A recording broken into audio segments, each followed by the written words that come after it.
community. This could mean sleeping rough, begging, or entering dangerous forms of labor just to survive. Exile wasn't just a change of address, it was a social death, erasing all ties, protection, and identity. In societies where survival depended on belonging, banishment could be a slow-motion execution. Breaking on the wheel, the rare but final punishment. Though rare for women, there are documented cases of the wheel being used as the ultimate public punishment. In this method, the condemned was tied to a large wooden cartwheel, limbs splayed. The executioner would then strike the arms and legs with an iron bar, breaking bones one by one before delivering a fatal blow.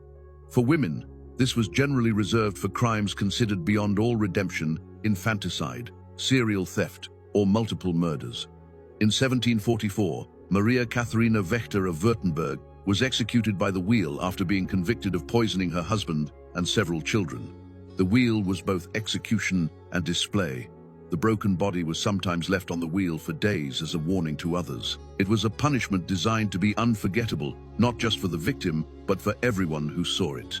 Looking back at these punishments, the methods vary wildly: fire, iron, water, starvation, exile. Some killed instantly, others took hours or years. But there's a through line. Again and again, these punishments didn't just aim to inflict pain. They aimed to control narrative and reputation. Silencing with a bridle wasn't just about stopping words. It was about telling the town who was allowed to speak. Shaving a head or parading in chains wasn't just about humiliation.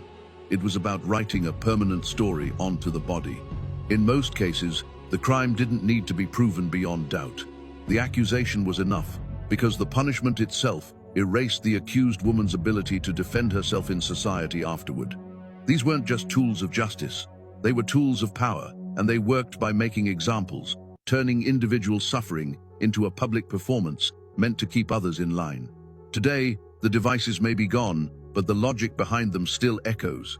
When control is the goal, the body becomes the battlefield. And history is proof that once a society justifies cruelty as order, there's no limit to the imagination that follows.